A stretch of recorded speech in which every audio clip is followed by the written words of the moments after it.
तभी अचानक कंकर गिरने लगे और दीदी ने कहा कि कुछ नहीं गिरे, बैठ जाओ अंदर, और अचानक से छत गिर गई और बच्चे दब गए। मुआवजे की माननीय शिक्षा मंत्री ने घोषणा की है।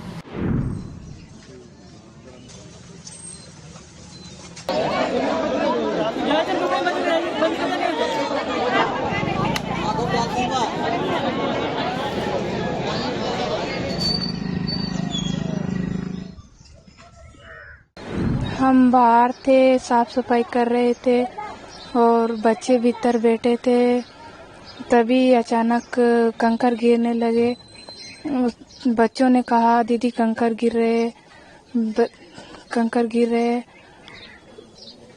और दीदी ने कहा कि कुछ नहीं गिरे, बैठ जाओ अंदर, और धमका कर बैठा दिए। और फिर तीनों ही मार साहब बाहर बैठकर पोहे खाने लगे। हम भीतर थे। अचानक से हम तो बाहर थे, बड़ी बड़ी लड़कियां, और अचानक से छत गिर गई और बच्चे दब गए। उसके बाद क्या हुआ? उसके बाद चिल्लाने की आवाज आई और सब बाहर भागे, मार साहब भी और हम भी बाहर भागे। किसी ने बचाने की कोशिश नहीं करी उस समय? गांव वाले सारे गए और बच्चों को भी बचाया। कुछ को तो निकाला, कुछ मई दबे रहे, फिर जैसे भी निकाला। मार साहब वगैरह क्या कर रहे थे उसमें? वे तो बच्चों को बचा रहे थे।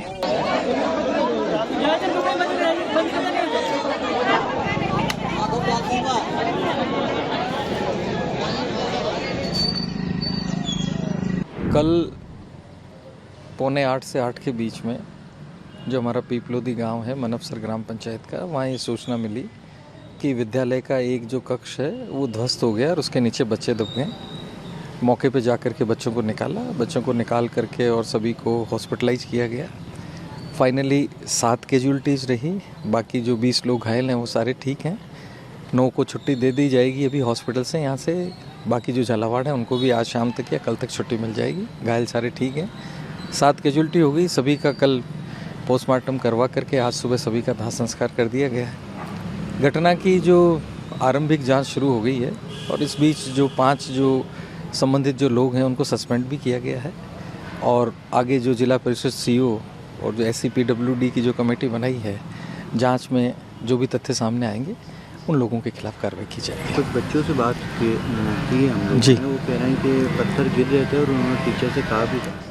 अब इसी तथ्य की हम भी जांच कर रहे हैं, क्योंकि टीचर्स को हमने सबको कह रखा है कि जब कभी भी आपको ऐसा अंदेशा हो, जब भी कभी आपको लगे तो आप स्कूल मत खोलिए, आप छुट्टी कर दीजिए और हमें रिपोर्ट कीजिए। लेकिन टीचर के द्वारा कल तक घटना होने के बाद भी टीचर ये कहते रहे कि ऐसी कोई स्थिति नहीं थी, पीछे कोई दीवार थी, वो पानी भरने के कारण से वो ढसक गई और उसके कारण से पट्टियों वाली छत थी, वो गिर गई, इसके कारण से ऐसा हुआ। फिर भी हम जो टेक्निकल एक्सपर्ट्स हैं उनसे इसकी जांच करा करके और जो रिपोर्ट आएगी उसके अनुसार कार्रवाई करेंगे। अंतिम संस्कार में भी दिक्कत आई, बताइए। ये कह रहे कि रास्ता नहीं है जाने का वहाँ पर। नहीं, मैं ऐसा है, गीली लकड़ियों की सारी व्यवस्था प्रशासन ने ही करवाई है।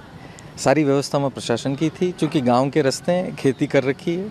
गांव के लोगों ने कई जगह अतिक्रमण था रास्ते के ऊपर, वो अतिक्रमण हटा दिया गया और लकड़ियां की जो सारी व्यवस्था थी वो सारी व्यवस्था हमारे द्वारा की गई। टायर का यहाँ पर एक चलन रहता है सामान्य रूप से, जब भी कभी बरसात वगैरह होती है तो किसी आग को ढकने के लिए, कोई उस चीज़ के लिए वो वहाँ इस्तेमाल करते हैं। हमारे जो भी अंतिम संस्कार हुए साथों, इसमें किसी भी तरह का टायर का कोई इस्तेमाल कहीं नहीं किया गया। गांव वाले उसको रखते हैं, क्योंकि जब भी कभी यहाँ ओकेजनली कोई ऐसा होता है बारिश के टाइम में, तो उसको अग्नि को बचाने के लिए या जो आगे लेके चलते हैं, घर से लेके आते हैं, उसके लिए ये टायर का इस्तेमाल करते हैं। लेकिन इन सभी साथों में सारी व्यवस्था, जितनी भी जो लकड़ियाँ थी, कल ही हमने यहाँ ला के रखवाई थी सारी की सारी। शाम को ही हमने तैयारी की थी और भी जो जितनी भी जो व्यवस्थाएं थी वो व्यवस्थाएं प्रशासन के द्वारा की गई। तो ये कहना गलत है कि किसी भी तरह का टायर या कोई किसी का इस्तेमाल किया गया। ज़रूर वो टायर को जलाते हैं कई बार अग्नि को रखने के लिए और को रखने के लिए। मुआवजा सर, मुआवजे की माननीय शिक्षा मंत्री ने घोषणा की है।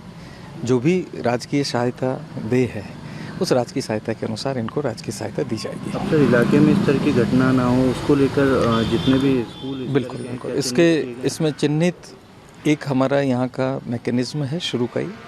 हम हर साल जून जुलाई में सभी को निर्देशित करते हैं, निर्देशित करके जो क्षतिग्रस्त भवन है उनकी सूची संबंधित विभागों से मंगवाते हैं। मंगवाने के बाद में उन भवनों को कंडम डिक्लेयर करा करके डिसमेंटल करने की कार्रवाई की जाती है। इस साल भी ऐसे निर्देश सभी विभागों को थे। कई विभागों से हमें कई भवनों के क्षतिग्रस्त होने की जानकारी मिली, उन सभी को हमने बंद किया, पीडब्ल्यूडी की रिपोर्ट लेकर के उनको डेमोलिश भी किया और 6 या 7 हमारे ऐसे स्कूल थे जहाँ पे बच्चों को हमने दूसरी जगह शिफ्ट किया, स्कूल को बंद करवाया। लेकिन दुर्भाग्य से इस स्कूल से ऐसी कोई रिपोर्ट हमें प्राप्त नहीं हुई थी। अगर संस्था प्रधान द्वारा या इनके अधिकारियों द्वारा होती तो हम भी इस स्कूल को बंद करवाते और ऐसी घटना नहीं होने देते।